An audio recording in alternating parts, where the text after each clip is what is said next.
So hello friends, my name is Amit Raj और स्वागत है आपका आप ही के चैनल द नॉलेज कंज्यूमर्स पे। तो आइए देखते हैं जो आज जो लेक्चर है उसमें हम लोग को क्या क्या चीजें पढ़नी है। तो आप लोग को याद हो जो हम लोग इससे पिछला लेक्चर था उसमें हम लोग जान चुके थे कि नॉन कोवर्सन क्या होता है, ठीक है ना। नॉन कोवर्सन क्या होता है, नॉन कोवर्सन कैसे लागू हुआ था और नॉन कोवर्सन कहाँ कहाँ पर कैसे कैसे हुआ था हम लोग जान चुके थे। तो आइए हम लोग समझते हैं कि जो नॉन कोवर्सन मूवमेंट था वो वहां के हम लोग के भारत देश के शहरों में कैसे हुआ था। The movement in the towns, आज का हम लोग टॉपिक का क्या नाम है, the movement in the towns. और ये सब टॉपिक है, ठीक है ना। और इसका क्या नाम है, differing stands with in the movement, मतलब कि जो नॉन कोऑपरेशन मूवमेंट था वो भारत के अलग अलग जगहों पर हुआ था और भारत के अलग अलग लोगों ने पार्टिसिपेट किया था, ठीक है ना। तो आइए समझते हैं कि जो भारत के अलग अलग लोग थे और अलग अलग स्तर के लोग थे, अलग अलग स्टेज के लोग थे जिन्होंने नॉन कोऑपरेशन मूवमेंट में पार्टिसिपेट किया था, उसी के बारे में आज हम लोग जानने वाले हैं। तो आज हम लोग ये पढ़ने वाले the movement in the towns, जो नॉन कोऑपरेशन मूवमेंट था वो शहरों में कैसे हुआ, ठीक है ना। यही है टॉपिक हम लोग का, the movement in the towns. Movement कौन सा, नॉन कोऑपरेशन मूवमेंट। ये मूवमेंट कौन सा है, नॉन कोऑपरेशन मूवमेंट, असहयोग आंदोलन, ठीक है ना। तो आज हम लोग समझेंगे कि शहरों में किस तरह से नॉन कोऑपरेशन मूवमेंट हुआ था, ठीक है। देखिए हम क्या लिखा हुआ है, मिडिल क्लास पार्टिसिपेशन, ठीक है ना। जो शहर था, जो हम लोग भारत में बहुत सारे शहर थे, वहां पर मिडिल क्लास पार्टिसिपेशन देखने को मिला, ठीक है ना। जो मध्यम वर्गीय लोग थे उन्होंने शहरों में पार्टिसिपेट किया। किसमें पार्टिसिपेट किया, मूवमेंट में, ठीक है ना। जो नॉन कोऑपरेशन मूवमेंट था उसमें हमारे भारत देश के जो शहर के लोग थे, जो कि मिडिल क्लास लोग थे, उन्होंने पार्टिसिपेट किया था, ठीक है ना। तो शहर में कौन से लोग पार्टिसिपेट किए थे, ज्यादातर मिडिल क्लास पार्टिसिपेशन, ठीक है ना। जो मिडिल क्लास के लोग थे उन्होंने क्या किया था, मूवमेंट में पार्टिसिपेट किया था। तो आइए समझते हैं आप क्या लिखा हुआ है, मिडिल क्लास पार्टिसिपेंट। इतना समझ गए ना आप लोग, मिडिल क्लास पार्टिसिपेशन था, ठीक है ना। देखिए आप क्या लिखा हुआ है, स्टूडेंट्स लेफ्ट स्कूल, ठीक है। आइए समझते हैं कि जो नॉन कोऑपरेशन मूवमेंट था वो शहर में कौन कौन से लोगों ने, कैसे कैसे लोगों ने और कौन कौन से पेशे के लोगों ने उसको बॉयकॉट किया था, ठीक है ना। आइए देखते हैं क्या लिखा हुआ, स्टूडेंट्स लेफ्ट स्कूल, ठीक है ना। जो हमारे भारत देश में पढ़ने वाले बच्चे थे जो कि स्कूल जाते थे उस समय, उन्होंने स्कूल को छोड़ दिया। स्टूडेंट लेफ्ट स्कूल, जो उस समय जो अंग्रेजों के द्वारा स्कूल चलाए जा रहे थे, जो उसमें हमारे भारत के बच्चे पढ़ रहे थे ना, उन्होंने स्कूल छोड़ दिया, ठीक है ना। हेडमास्टर्स रिजाइन, और जो हमारे भारत देश के टीचर थे जो कि सरकारी स्कूलों में उस समय पढ़ा रहे थे और जो उस समय अंग्रेज के स्कूल थे उसमें जो हमारे भारत देश के टीचर थे वो पढ़ा रहे थे, तो उन्होंने क्या कर दिया, स्कूल को छोड़ दिया, रिजाइन कर दिया, ठीक है ना। यहाँ पर lawyers gave up their legal practices, ठीक है ना। और जो हमारे भारत से कुछ वकील थे जो कि उस समय अंग्रेजों के लिए काम कर रहे थे, उन्होंने क्या कर दिया, उससे रिजाइन कर दिया और छोड़ दिया अपने लीगल प्रैक्टिसेस को, ठीक है। तो समझ गए आप लोग। देखिए यहाँ लिखा हुआ है, काउंसिल इलेक्शंस बॉयकॉटेड एक्सेप्ट इन मद्रास जस्टिस पार्टी नॉन ब्राह्मण, ठीक है ना। और जो उसमें काउंसिल इलेक्शन होने वाला, आप लोग मैंने जो हम लोग इससे पिछले लेक्चर था मैंने आपको उसमें बताया था कि उसमें क्या हो रहा था, काउंसिल इलेक्शंस होने वाले थे, ठीक है ना। यहाँ क्या लिखा, काउंसिल इलेक्शंस बॉयकॉटेड एक्सेप्ट इन मद्रास, ठीक है ना। जो उसमें काउंसिल इलेक्शन होने वाले थे तो क्या हुआ कि मद्रास जो प्रोविंस था उसने क्या किया, उसको बॉयकॉट नहीं किया था। जो मद्रास प्रोविंस था उस समय का, उसने काउंसिल इलेक्शंस को बॉयकॉट नहीं किया था, ठीक है ना। काउंसिल इलेक्शंस बॉयकॉट, देखिए बहुत सारे स्तर पर क्या हुआ कि काउंसिल इलेक्शंस को बॉयकॉट किया गया, लेकिन सिर्फ एक्सेप्ट इन मद्रास, जो मद्रास प्रोविंस था उसने काउंसिल इलेक्शंस को बॉयकॉट नहीं किया था। याद रखिएगा, जो मद्रास प्रोविंस था ना, और जो मद्रास की एक पार्टी थी जस्टिस पार्टी, जो कि एक नॉन ब्राह्मण पार्टी थी। जस्टिस पार्टी में, याद रखिएगा, जस्टिस पार्टी में कोई भी नॉन ब्राह्मण नहीं था, ठीक है ना। मतलब कोई भी ब्राह्मण नहीं था, ठीक है ना। नॉन ब्राह्मण पार्टी थी, मतलब कि जो जस्टिस पार्टी थी उस समय की, जो कि मद्रास की पार्टी थी। और देखिए आपसे कोई क्वेश्चन पूछ देगा कि जो जस्टिस पार्टी थी वो कहाँ की पार्टी थी, आप लोग क्या बताएंगे, मद्रास बताएंगे। जो जस्टिस पार्टी थी वो कहाँ की पार्टी थी, मद्रास की पार्टी थी। और जो जस्टिस पार्टी थी ना वो क्या थी, नॉन ब्राह्मण पार्टी थी, ठीक है ना। जो जस्टिस पार्टी थी उसमें कोई भी ब्राह्मण नहीं था, ठीक है ना। मतलब कोई भी ब्राह्मण नहीं था, ठीक है, समझ गए आप लोग। तो क्या हुआ कि जो काउंसिल इलेक्शन वो बॉयकॉट किए गए, लेकिन मद्रास में काउंसिल इलेक्शंस को बॉयकॉट नहीं किया गया। और जो वहां की जो मद्रास की पार्टी थी उसका क्या नाम था, जस्टिस पार्टी, ठीक है ना। जो एक मद्रास की पार्टी थी उसका क्या नाम था, जस्टिस पार्टी, उसने काउंसिल इलेक्शंस को बॉयकॉट नहीं किया। और जो जस्टिस पार्टी थी उसमें नॉन ब्राह्मण लोग थे, ठीक है ना, उसमें कोई ब्राह्मण नहीं थे। तो समझ गए आप लोग। देखिए आप लिखो, इंपोर्ट्स हाफ्ड बिटवीन 1921 एंड 1922, ठीक है ना। इंपोर्ट्स हाफ्ड बिटवीन 1921 एंड 1922, ठीक है ना। जो उस समय बाहर से सामान आ रहे थे, उस समय विदेशी जो विदेश के सामान आ रहे थे उसको बॉयकॉट किया गया, ठीक है ना। देखिए आप लोगों ने सुना होगा कि स्वदेश अपनाओ, स्वदेश को अपनाओ, ठीक है ना। तो क्या आप लोगों ने सुना होगा उस समय जो खादी कपड़े थे उसको लोग ज्यादा पहनते थे, ठीक है ना। तो खादी कपड़े के लोगों ने अपनाया और विदेशी कपड़ों को बॉयकॉट कर दिया, ठीक है ना। और बहुत सारे पैमाने पर जो विदेशी कपड़े थे और जो विदेश के सामान थे उसको जलाया गया। याद रखिएगा आप लोग कि क्या हुआ कि जो विदेश से सामान आ रहा था ना, जो ब्रिटेन से, जो ब्रिटेन की कंपनियों से, जो ब्रिटेन की जो कंपनी थी उस समय, उससे जो सामान बन के आता था, जो भारत से सामान बन के आता था उसको उसको बॉयकॉट किया गया। आप लोग याद रखिएगा कि खादी को अपनाया गया और विदेशी को बॉयकॉट किया गया। याद रखिएगा कि खादी अपनाओ देश बचाओ, ठीक है ना। तो क्या था कि खादी को अपनाया गया और देश को बचाया गया, ठीक है ना। तो जो जो उस समय खादी कपड़े थे उसको क्या किया लोगों ने अपनाया, ठीक है ना। और जो विदेश से सामान आ रहा था उसको लोगों ने बॉयकॉट किया। क्या समझ गए आप लोग। और जो जो विदेश का सामान आ रहा था ना उस समय, जो उस समय ब्रिटेन से जो विदेश का सामान बन के आ रहा था उसको बहुत सारे पैमाने पर लोगों ने उसको जलाया और उसका विरोध किया, ठीक है।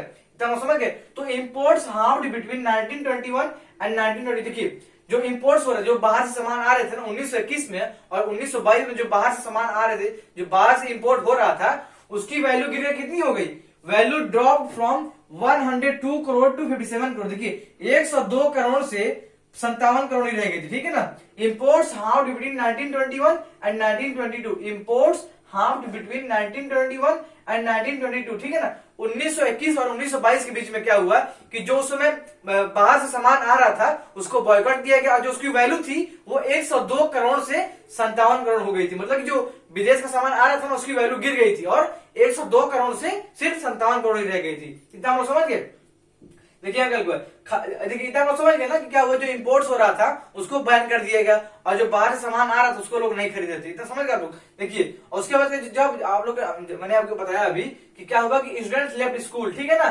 तो क्या हुआ कि बहुत सारे लोगों ने स्कूल छोड़ दिया और जो बहुत सारे जो टीचर्स थे जो कि उसमें भारत देश के हमारे टीचर्स थे जो कि स्कूलों में पढ़ा रहे थे उन्होंने स्कूल को छोड़ दिया। और जो बहुत सारे लॉयर थे, जो बहुत सारे वकील थे उस समय के हमारे भारत देश के, उन्होंने क्या कर दिया कि छोड़ दिया एक तरह से, ठीक है, रिजाइन कर दिया। देखिए इतना समझ गया आपको। देखिए लेकिन क्या हुआ, ठीक है ना। देखिए क्या हुआ कि जब इतना सब कुछ हो गया, नॉन कॉपरेशन मूवमेंट हो गया और बहुत सारी चीजों का बॉयकॉट हो गया, तो क्या हुआ देखिए कि जो हमारे भारत देश के कुछ लीडर थे उन्होंने सोचा कि हम क्या करेंगे, अलग अलग इंस्टीट्यूशन बनाएंगे। यहाँ देखिए Indian institutions had to be set up but the process is slow. देखिए जो अभी आप लोगों ने देखा कि जो स्कूल को बॉयकॉट किया गया और हेडमास्टर ने अपने स्कूल छोड़ दिया और जो क्या कहते हैं जो लॉयर उन्होंने क्या कर दिया, अपने काम को छोड़ दिया। लेकिन क्या हुआ कि जो इंडियन इंस्टीट्यूशन बनने वाले थे, जो कि भारत के कुछ संस्थान उसमें बनने वाले थे, उनका क्या हुआ कि प्रोसेस स्लो हो गया। और देखिए कोई कितना अपनी पढ़ाई को छोड़ सकता है। क्या हुआ कि लोगों ने फिर से अपना स्कूल जाना स्टार्ट कर दिया और फिर से जो हेडमास्टर थे उन्होंने क्या कर दिया, स्कूल ज्वाइन कर लिया। क्योंकि देखिए जो इंडियन इंस्टीट्यूशन थे, जो भारत के संस्थान थे,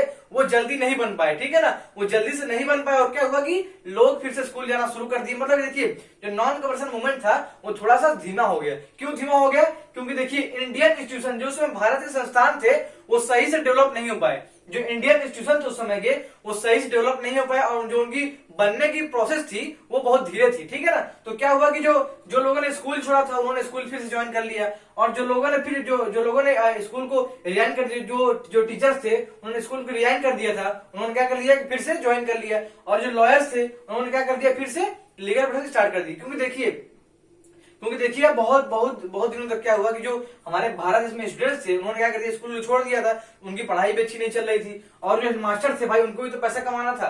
जो हेडमास्टर थे जो उसमें टीचर्स थे उनको अपनी आजीविका चलानी थी। तो क्या हुआ कि भाई अगर कोई आप स्कूल बनाएंगे नहीं तो कहाँ हम लोग पढ़ाएंगे। तो क्या हुआ, जो हेडमास्टर थे उन्होंने क्या कर दिया कि फिर से स्कूल को ज्वाइन कर लिया। इतना हम समझ गए। और देखिए khadi cloth more expensive to buy, देखिए टू पुअर, ठीक है। देखिए लेकिन जो हमारे भारत देश में खादी के कपड़े बन रहे थे ना वो कैसे हाथ से बनते थे, ठीक है ना, वो पूरा हाथ से बनते थे। तो क्या हुआ, जो खादी क्लॉथ थे वो मोर एक्सपेंसिव, जो हमारे भारत देश में जो खादी कपड़ा बनता था वो बहुत ही महंगा होता था, तो उसको गरीब लोग नहीं खरीद पाते थे। तो क्या हुआ कि जो बाहर सामान आता था ना वो बहुत सस्ता होता था, ठीक है। जो बाहर से देखिए ब्रिटेन वालों ने बहुत दिमाग का काम किया था। जो बाहर के अंग्रेज थे उन्होंने क्या किया कि जो बाहर से कपड़े आ रहे, जो बाहर सामान आ रहा था उसको सस्ता कर दिया। सस्ता इसलिए कर दिया क्योंकि देखिए जो भारत के गरीब स्तर के लोग हैं वो खादी कपड़ों को नहीं खरीद पाएंगे, क्योंकि जो खादी कपड़ा होता है वो थोड़ा महंगा होता है। तो क्या हुआ कि जो बाहर सामान आ रहा था उसको फिर से लोगों ने खरीदना स्टार्ट कर दिया। क्योंकि जो खादी कपड़ा तो बहुत महंगा होता था, तो क्या हुआ कि खादी बहुत ही महंगा हो गया और क्या हुआ कि जो बाहर से कपड़े आ रहे, जो बाहर सामान आ रहा था उसको फिर से लोगों ने खरीदना शुरू कर दिया। इतना समझ गए आप लोग। तो देखिए इस टॉपिक में सिर्फ इतना ही था। अच्छा आप लोग समझ में आ गया होगा। मैंने देखिए आइए मैं आपको फिर से बताता हूँ कि मैंने आपको क्या क्या बताया, ठीक है ना। देखिए तो हम लोग आज क्या पढ़ रहे थे, the movement in the towns, ठीक है ना, the movement in the towns, इतना समझ गए आप लोग। तो जो नॉन कॉर्पोरेशन मूवमेंट था जो हमारे भारत देश में लागू हुआ था, ठीक है ना, उस समय, ठीक है ना, जो नॉन कॉर्पोरेशन मूवमेंट था वो कहां पर स्टार्ट हुआ था, ठीक है ना, जो शहरों में स्टार्ट हुआ। तो क्या हुआ कि मिडिल क्लास लोगों ने पार्टिसिपेट किया, और जो स्कूल थे, जो स्टूडेंट थे, उन्होंने स्कूल को छोड़ दिया, और जो हेडमास्टर थे उन्होंने क्या कर दिया, रिजाइन कर दिया, और जो लॉयर थे वो give up their legal practice, इतना समझ गए आप लोग। और जो उसमें काउंसिल इलेक्शन हो रहा था उसको बॉयकॉट किया गया, लेकिन सिर्फ एक पार्टी थी जो मद्रास में एक जस्टिस पार्टी थी, उसने काउंसिल इलेक्शंस को बॉयकॉट नहीं किया था, इतना समझ गए आप लोग। और इंपोर्ट्स हाँ बिटवीन 1921 और 1922, ठीक है ना, और 1921 से 1922 के बीच में क्या हुआ कि जो इंपोर्ट्स की वैल्यू थी वो कितनी हो गई, 102 करोड़ से 57 करोड़ रह गई थी। और देखिए इतना तो समझ गए ना, इस टॉपिक में सिर्फ इतना ही था। अगर आपको कोई डाउट हो तो आप लोग कमेंट सेक्शन पूछ सकते हैं, ठीक है ना। तो मैंने आपको इतना बता दिया, देखिए इतना बता दिया, आप लोग उसको अच्छे से रिवाइज करिए, बुक से पढ़िए। अगर आपको कोई डाउट तो आप लोग कमेंट सेक्शन पूछ सकते हैं, ठीक है ना। तो आप लोग एक एक वर्ड अच्छे से रिवाइज करिए, और इस पूरे पैराग्राफ को, पूरे लाइन को अच्छे से पढ़िएगा। देखिए बहुत ही आसान टॉपिक था ये, ठीक है ना। देखिए आप लोग यहाँ से यहाँ तक पूरा अच्छे से लिख लीजिएगा और पढ़ लेंगे ना, तो आपको समझ में आ जाएगा, ठीक है ना। मैंने आपको ये सारी चीज बता दी है कि मिडिल क्लास पार्टिसिपेशन था, और जो जो जो भारत देश के स्टूडेंट उन्होंने क्या स्कूल को छोड़ दिया था, हेडमास्टर ने रिजाइन कर दिया, और जो लॉयर थे उन्होंने क्या कर दिया, वकालत छोड़ दी थी, और जो उस समय की जस्टिस पार्टी थी, जो नॉन गवर्नमेंट पार्टी थी, उसने क्या कर दिया कि काउंसिल इलेक्शन को बॉयकॉट नहीं किया था, समझ गए आप लोग। तो इस टॉपिक में सिर्फ इतना ही था। आशा आप लोग को वीडियो पसंद आया होगा। आप लोग इसको अपने दोस्तों को भी लाइक सब्सक्राइब कराइए और इसको शेयर करिए, ठीक है ना, क्योंकि देखिए बहुत इंपॉर्टेंट टॉपिक है। अपने दोस्तों को भी शेयर करिए, उनको भी अच्छा लगेगा और उनको भी पढ़ने में मजा आएगा, ठीक है ना। तो आशा आप लोग को वीडियो पसंद आएगा। सो थैंक यू, मिलेंगे अगले वीडियो में, तब तक के लिए धन्यवाद।